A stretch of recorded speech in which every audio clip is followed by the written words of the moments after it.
Good morning guys, January 2, 2025, third day, last day ng ating duty. So ngayon ay uuwi tayo sa bahay para mag-take ng ating lunch break dahil napaaga yung break time natin, alas 9 ng umaga.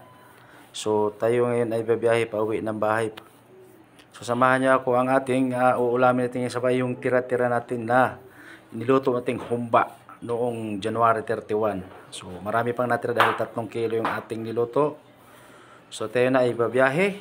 Nandito na tayo sa may gate para mag-exit tayo. I-scan muna natin yung ating ID. So ayaw mag-scan yung ating ID. So yun. Na-scan din sa wakas. So lalabas na tayo. So ngayon ay nandito na tayo sa labas ng gate. At ating lokasyon ngayon ay nandito na sa may South Axis Road. Papunta ng bahay. So ngayon, palingon-lingon pa tayo. Baka may bigla small put na malalaking truck. Pero sa ngayon ay wala pang pumasok na mga truck dahil kaumpisa lang ng ating trabaho.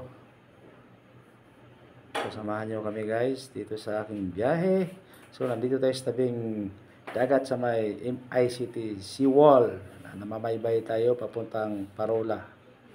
So tayo ay malapit na sa bahay.